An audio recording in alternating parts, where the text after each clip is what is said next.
Okay.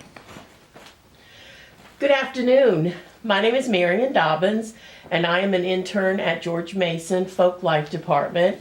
I'm a graduate student of U.S. History, and I am here today. It's March 10th at 3:30, and I am at the residence of Etta Bowles Richards. And Mrs. Richards is a lifelong resident of Fairfax County. And Mrs. Richards, on behalf of Congressman Connolly, on behalf of George Mason, the Library of Congress, the library systems for Fairfax County and Prince William County, we are so excited that you're willing to spend some time with us and tell us a little bit about your history and stories for the Civil Rights Archives. So again, want to thank you. And let's get started here. Let's start with where you were born and what your childhood was like. Well, I was born here in Fairfax County on Roberts Road, about 2 blocks from where I live now. And my childhood days were beautiful.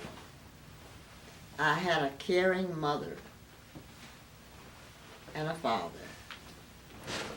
My father worked on the Arlington and Fairfax Railroad. My mother stayed at home because my father did not believe in the mother going to work, that she was supposed to stay home and take care of the children. And of course, I am one of 11 children. 8 girls and 3 boys. Wow. Mm-hmm. And we enjoyed it. There wasn't many houses around at that time, but every morning that we had to get up, my mother had that breakfast fixed. And we always had a nice hot breakfast in the morning. She made those hot biscuits, fried potatoes, scrambled eggs, and it was delicious. And then, of course, after we had our breakfast,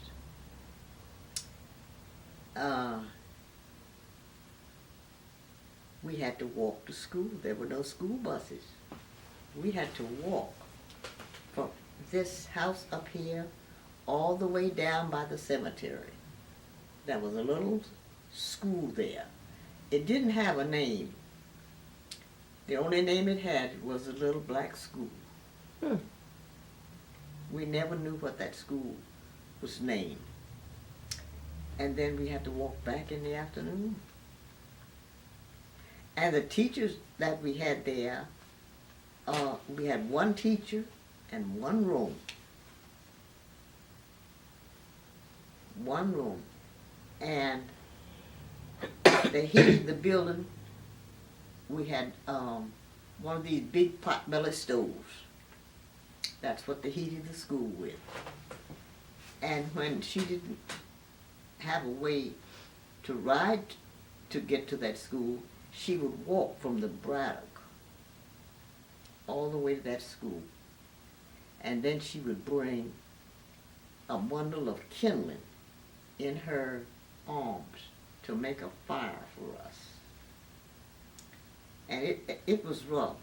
And the school had one door, and I think it had 2 windows. And when she could get a ride to school, there was a young man by the Burks lived up that way too. And they would tie the horse underneath the building. The horse stayed under the building. That's where she was housed. And what really happened one day, the school was old, the floors began to rot away, you know. And one day the teacher's foot broke through a cracked hole in the floor. And she went down, that foot went down on the horse's back.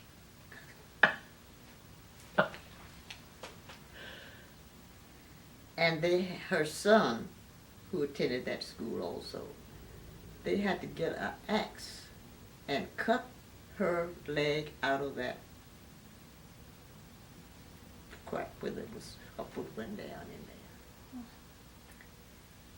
And then they had the outside toilets also there too, where they had the partition between the boys and the girls. And the boys would get up there, and the girls would go out there. They would try to get out there and peek through the crack to see the girls. And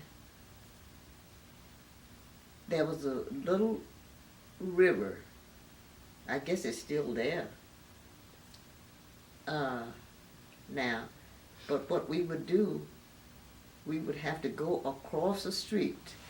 We called it the freight station, to get water in a bucket for the children to drink. And sometimes we would carry jelly glasses to drink out of. And when we didn't have the jelly glasses with us, we took the paper out of our tablets and made those cups. I can still make them today. And we go to the branch and drink water. So what kind of books did you have? Were they hand-me-down books, or? Well, the books that we had, I really don't know where they came from, but I think our parents had to pay for the books that they got then. And we had the history books, we had geography, the spelling books, and the physiology, and the history. I loved history. It was great. Did your books ever talk about slavery? Not too much, but I had a book here. I don't know where I got that book from. I think it was my grandfather's book. And it talked about slavery in that book. And so one day here, about a few years ago, I had that book and I was reading that book. And I found out one thing. There were white slaves and black slaves. A lot of people thought they were just, black slaves, but they were white and black slaves. And I began to read that book, and when I got to this paragraph, it said one day they were on a ship. I don't know where they were now. They were on this ship, and they started beating this white guy. They beat him until they killed him. And then they threw him overboard. Then I closed the book up and put it down. I didn't want to hear no more. Were any of your ancestors, did you know about any of your ancestors being slaves? No. Because they are, like I told the principal in the first school that I attended, that I was working, I told you I was one of the first women that was hired in Fairfax County schools. And there was another fellow there too. I started at Oak Street School in Falls Church. And that first principal there, her name was Snodgrass. And I stayed there 1 year. But this white boy called this Alexandria man that was working there too, called him a nigger. And he told me, he said, that boy called me a nigger. I said, well, did you tell the principal? He said, No, I didn't. He said, but if I could have gotten hold of him, she said, everybody would have known he did something. But he ran. I said, well, I'm going to tell the principal. He said, okay, that's up to you. So, I told Mrs. Snodgrass what this youngster had done. She said, oh my God. I said, well, I don't know why he would call him a Negro. I said, it wasn't because of the color of his skin. I said, because he's much lighter than I am. And